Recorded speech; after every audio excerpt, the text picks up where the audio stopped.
Assalamualaikum warahmatullahi wabarakatuh. Salam sejahtera bagi kita semua.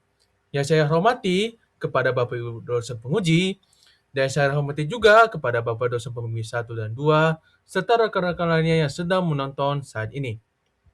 Sebelumnya terima kasih atas kesempatan yang diberikan saat ini untuk bisa mempresentasikan proposal hasil akhir saya yang berjudul Pengaruh visualisasi AI Hair Simulation terhadap Decision Confidence pengguna dalam pemilihan model rambut berbasis model wajah 3 dimensi pada aplikasi Smart Barber. Jadi, penelitian ini dibimbing bersama dosen pembimbing saya, yaitu pembimbing pertama, Dr. Dada Setiawan, MSc, dan pembimbing kedua, Pak Bagas Wibowo, SPD, MENG. Nah, sebelum itu izin memperkenalkan diri. Jadi perkenalkan, nama saya Bisda Penjaga Sembiring dengan NIM 103012330197 dari kelas E47 Siel 01. Jadi dengan presentasi ini, saya harapkan Bapak Ibu berkenan untuk memberikan masukan dan juga arahan yang bermanfaat dari proposal penelitian yang dikembangkan ini. Terima kasih. Oke, sebelum kita masuk ke inti pembahasannya, di sini saya akan menyampaikan beberapa kerangka presentasi yang akan diberikan pada hari ini. Yang pertama di sini ada latar belakang, yang kedua ada rumusan masalah dan tujuan penelitian, yang ketiga di sini ada batasan penelitian, yang keempat di sini ada penelitian terdahulu, yang kelima tinjauan pustaka, yang keenam ada review fitur Smart Barber, yang ketujuh ada metodologi dan alur penelitian, yang kedelapan di sini ada rancangan pengumpulan data, yang kesembilan di sini ada instrumen evaluasi, dan juga yang terakhir di sini ada namanya jadwal kegiatan. Oke, sekarang kita akan masuk pada bagian pertama yaitu latar belakang. Jadi di sini bisa kita lihat bahwasanya industri barbershop saat ini masih berkembang pesat ya, dan jadi tren sebagai bagian dari brand identity Gen Z, sehingga ada pengaruh besar terhadap ekspektasi hasil potongan rambut yang diinginkan. Nah, tetapi hingga saat ini masih sering terjadi kesenjangan ya antara ekspektasi pelanggan dengan hasil potongan rambut karena adanya keterbatasan media visual dan juga cara penyampaiannya yang kepada tukang cukur yang punya persepsi yang berbeda-beda satu sama lain. Nah, akibatnya apa? Akibatnya ini dapat memicu penurunan kepuasan pelanggan sekaligus menurunkan tingkat keyakinan ataupun confidence pengguna dalam menentukan model rambut yang sesuai dengan kemauannya. Nah, jadi untuk mendukung dari topik yang dikembangkan ini, saya sudah melakukan beberapa studi pendahuluan kepada 10 mahasiswa dan hasilnya juga cukup signifikan. Dan di sini ada 4 kategori yang sudah dikembangkan. Pertama itu adalah 40% atau 4 dari 10 mahasiswa itu mengalami ketidaksesuaian hasil potong rambut dengan keinginan yang dari si user itu tadi. Baru yang kedua di sini ada 70% atau 7 dari 10 mahasiswa memiliki faktor utamanya itu ada dua, yaitu tidak ada gambaran visual yang jelas sama kesalahpahaman tukang cukur atas penjelasan pelanggan. Lalu setelah itu ada 90%, 9 dari 10 mahasiswa itu hanya mengandalkan deskripsi lisan ataupun japing saat ingin menjelaskan style gaya rambut yang diinginkan kepada tukang cukur. Baru kategori terakhir di sini adalah 40% atau 4 dari 10 mahasiswa memakai referensi gambar tanpa mempertimbangkan apakah hal tersebut benar-benar cocok dengan bentuk wajah dari si pelanggan itu tadi. Nah, jadi dari data semua yang diberikan ini jelas sekali ada kebutuhan nyata yang masih belum terpenuhi.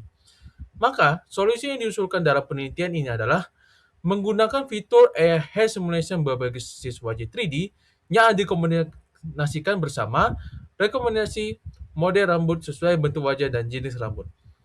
Nah, setelah itu, kita akan melihat ada rumusan masalah dan juga tujuan penelitian.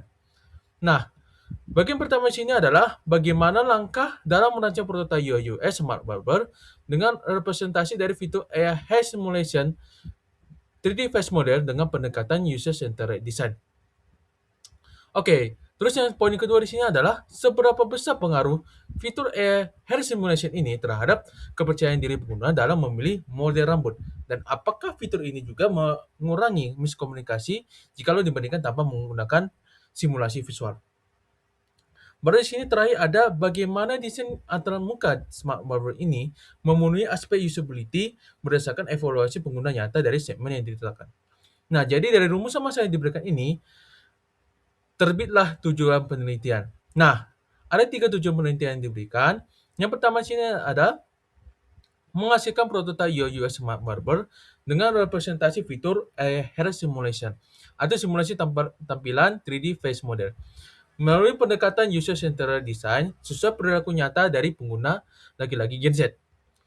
Lalu di sini ada membuktikan representasi fitur AI Hair Simulation berbasis 3D face model itu bisa mampu meningkatkan keyakinan pengguna dengan mengukur confidence scale, baik itu dalam metode pretest ataupun post-test.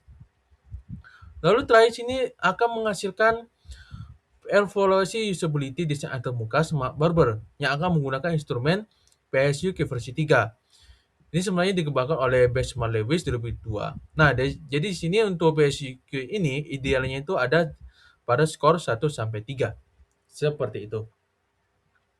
Nah, di penelitian ini juga ada batasan. Yang pertama di sini adalah kita penelitian ini tuh bukan AI fungsional. Jadi di sini itu fitur yang diberikan itu baik hair simulation dan juga model wajah 3D itu hanya memberikan representasi visual. Jadi hanya dalam bentuk gambarnya doang pada prototipe high fidelity. Sehingga memang ini belum bisa diimplementasikan ya pada pemindaian wajah real time atau komputasi AI yang benar-benar sesungguhnya. Baru yang kedua sini ada ini di luar lingkup teknis. Artinya apa? Jadi ada beberapa teknis atau performa rendering dan juga akurasi model 3D. Kalau misalnya ditanya pencahayaan buruk atau penggunaan berkacamata itu nggak dibahas dan akan menjadi future work-nya jikalau memang aplikasi ini benar-benar dikembangkan. Lalu bagian berikutnya di sini ada variabel terbatas. Jadi pengukuran yang akan dilakukan itu hanya ada 2 bagian, yaitu yang kalau untuk usability-nya menggunakan PSUK versi yang ketiga, dan kalau untuk mengukur si keyakinan penggunanya, itu menggunakan decision confidence, yaitu confidence scale-nya yang bagi pretest dan juga post-test-nya. Selain itu, dalam penelitian ini tuh tanpa metrik jangka panjang. Maksudnya gimana? Maksudnya itu adalah penelitian ini tidak mengukur metriknya bisnis, retensi ataupun loyalitas, maupun perubahan perilaku pengguna dalam jangka panjang. Nah, respon yang diberikan ini tuh hanya pengguna laki-laki Gen Z. Dan mungkin tugas cukup juga dalam kondisi kalau misalkan butuh responden untuk wawancara nantinya. Nah, dalam studi kasusnya barbershop. Jadi ini nggak akan digeneralisasikan ke seluruh populasinya. Baru bagian terakhir di sini adalah output. Nah, apa yang diberikan tadi, seperti yang aku sudah jelaskan tadi, apa yang diberikan itu hanya prototipe. Jadi tidak pada aplikasi produk rilisnya. Hanya dalam bentuk prototipe UI/UX beserta hasil evaluasinya. Seperti itu. Nah, sekarang kita akan masuk pada bagian penelitian terdahulu. Jadi sini ada 4 penelitian yang sebelumnya sudah dikembangkan, yaitu ada penelitian dari Barber Experience, Pangkas Rambut Online, dan juga dari Jason Salon. Jadi di sini itu ada beberapa fokus atau topik pengembangan yang berbeda-beda. Ada yang fokusnya pada marketplace, rekomendasi model rambut, di sini juga ada reservasi dan juga inovasi seperti biasanya. Dan paling umumnya itu udah pasti pemesanan dan komunikasi model rambut itu kayak lebih ke chat kepada tukang cukurnya. Dan juga di sini sama seperti yang bagian ini, bagian pangkas rambut online, untuk Jason ini memberikan layanan salon berupa katalog, chat, ataupun home visit. Nah, selain itu, dalam memberikan visualisasi model rambut, di sini itu memang ada fitur AI-nya, tapi masih dalam bentuk foto wajah 2D. Selain itu, untuk bagian Barber Experience, ini juga hampir sama dengan bagian pertama. Dia akan menampilkan generate AI dari foto wajah 2D dan juga menampilkan gambar dari referensi model yang diberikan. Nah, sedangkan untuk dua bagian ini masih belum diimplementasikan visualisasinya, hanya dalam bentuk deskripsi melalui chat text gitu. Nah, untuk pengukurannya sendiri, pengukuran keyakinan pengguna itu masih belum ada diimplementasikan. Dan untuk metode instrumennya itu masing-masing punya bagian tersendiri. Ada yang menggunakan UCD, ada yang menggunakan design thinking. Nah, evaluasinya juga ada yang menggunakan SUGS, ada yang menggunakan UAQ. Nah, SUGS itu System Usability Scale. Nah, kalau untuk Smart Barber sendiri, kita memberikan fitur yang lumayan unik nih kalau dibandingkan dengan 4 bagian peneliti sebelumnya. Yaitu kita akan memberikan simulasi dan juga rekomendasi rambut berbasis wajah 3D. Selain itu juga akan diberikan representasi 3D face model dalam bentuk multi sudut dan juga rekomendasi model rambut yang diberikan. Serta untuk pengukurannya ini kita jelas, pengukurannya ini akan dilakukan dengan menggunakan confidence scale. Nah, metode di sini hampir sama seperti yang sebelumnya, itu menggunakan UCD, User Centered Design, dan evaluasi ini menggunakan PSUK yang versi ketiga, Think Aloud, dan juga Confidence Scale seperti itu. Nah, untuk masing-masing bagian evaluasi itu apa, nanti akan saya jelaskan. Oke, untuk bagian selanjutnya kita akan membahas tinjauan pustaka. Nah, kita akan fokus pada bagian elemen user experience-nya. Yang pertama di sini ada namanya user persona. Jadi ini adalah gambaran tokoh pengguna fiktif yang dibuat dari kumpulan data, wawancara, dan juga survei untuk memahami kebutuhan, kebiasaan, dan juga kendala pengguna. Baru yang kedua di sini ada user journey map. Jadi di sini tuh dia akan memberikan peta perjalanan pengguna dari awal hingga mencapai tujuannya yang dilengkapi dengan emosi dan juga hambatan di tiap langkahnya. Baru yang ketiga di sini ada user flow. User flow ini akan memberikan diagram alur langkah pengguna saat menyelesaikan sebuah tugas di aplikasi. Dari titik masuk sampai benar-benar selesai. Baru bagian terakhir di sini ada informasi arsitektur. Jadi di sini itu akan memberikan penyusunan, pengelompokan, dan juga pemberian label konten agar pengguna mudah menemukan informasi dan tahu posisinya ada di mana. Seperti itu. Nah, untuk beberapa tambahan untuk konsep kata kunci yang diberikan di sini itu ada yang pertama adalah User Centered Design atau UCD tadi yang sudah dibahas. Jadi di sini itu adalah metode perancangan yang menempatkan pengguna sebagai pusat dan juga dikerjakan berulang ataupun iteratif. Nah, jadi UCD ini memiliki 4 tahap, yaitu yang pertama adalah memahami konteksnya, yang kedua adalah kebutuhan, yang ketiga ini ada membuat desain, dan yang bagian terakhir itu ada evaluasi. Nah, selain itu ada bagian yang namanya spatiality. Nah, ini tuh maksudnya gimana? Itu ada persepsi terhadap ruang dan kedalaman objek. Jadi artinya kita akan diberikan suatu penampilan objek dari berbagai sudut yang bisa dilihat dari berbagai banyak sudut untuk bisa memperkuat realisme dan juga menurunkan keraguan. Lalu di sini ada virtual try-on. Jadi sini adalah konsep untuk mencoba sebelum memutuskan, yaitu pengguna bisa melihat gambaran hasil terlebih dahulu sebelum mengambil keputusan itu sendiri. Baru bagian terakhir itu ada decision confidence. Jadi itu adalah seberapa yakin seorang terhadap keputusan yang diambil. Yang sebenarnya bisa dipengaruhi melalui kesesuaian bentuk wajah dan juga kejelasan visual hasilnya. Nah, di sini bisa didapatkan dari apa? Dari confidence scale yang sudah dibahas tadi. Nah, jadi dari semua penjelasan yang sudah diberikan, kita akan melihat ini, bagaimana fitur yang diberikan dalam smart border ini. Nah, gambarannya saja, jadi sini ada pertama 3D face model representation. Jadi di sini itu dia akan memberikan visualisasi wajah dalam bentuk 360 derajat. Jadi semua sudut bakal kelihatan itu. Nah, setelah itu ini sebenarnya akan memenuhi aspek spatiality yang sudah dibahas tadi sebelumnya, yang ini. Nah, agar pengguna bisa menilai itu kecocokan dari berbagai sudut pandang seperti yang aku sudah bilang tadi. Baru yang kedua sini ada yang namanya AI Hair Simulation Preview. Jadi sini kita mengimplementasikan virtual try-on tadi representatif yang menjembatani kesenjangan komunikasi lisan antara pelanggan dan juga tukang cukurnya. Jadi hampir sama kayak 3D face model, cuman ini itu lebih ke ada fitur AI-nya gitu. Baru di bagian terakhir sini ada reasoning dan recommendation panel. Jadi sini tuh akan memberikan beberapa rekomendasi kenapa model yang diberikan itu kenapa sesuai dengan bentuk wajah kamu dan juga tipe rambut kamu seperti itu. Oke. Nah, sekarang kita masuk pada bagian metodologi dan juga alur penelitian. Nah, metodologi yang dilakukan, yang pertama itu adalah kita akan menggunakan sistem tadi ya, User Centered Design UCD, yang sudah diverifikasi dengan basis ISO 9241210. Selain itu, untuk pengumpulan datanya itu kita menggunakan MIST methods, yaitu penggabungan antara kualitatif dan juga kuantitatif.